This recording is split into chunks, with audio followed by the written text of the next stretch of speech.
Nous sommes ici sur les terres fertiles de Bel-Air, à l'est de l'île de la Réunion.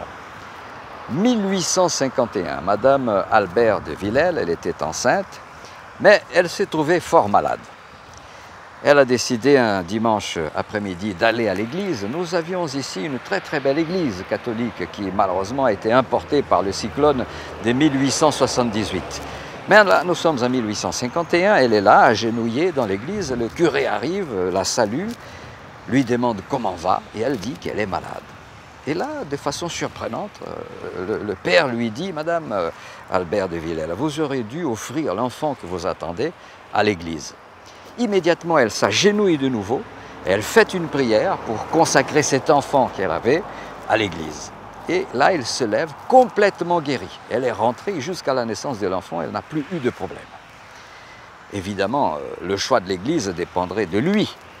Mais depuis tout petit, il a grandi dans un environnement qui favorisait les développements des sentiments religieux. D'ailleurs, sa maman lui avait confectionné depuis tout petit déjà des soutanes. À l'âge de 8 ans, il est invité par l'évêque Monseigneur Desprez à l'évêché, parce que l'évêque avait invité un capitaine d'une frégate qui se trouvait en rade à Saint-Denis, dans laquelle il y avait plusieurs enfants, enfin des jeunes qui étaient des mousses.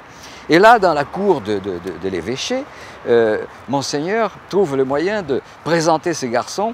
Voici le père Joseph de Villèle. Il avait 8 ans. Il saute dans une table et juché de cette table, il commence à faire une prédication. Le Seigneur a dit, celui qui s'abaissera sera élevé, celui qui s'élève sera abaissé. Après, de façon surprenante, il demande à tout le monde de s'agenouiller parce qu'il va leur donner la bénédiction. Et il le fait en latin.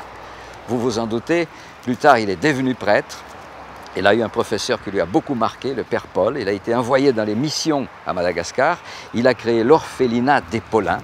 Et c'est là qu'en 1832, le père Joseph de Villèle, l'enfant curé, est décédé.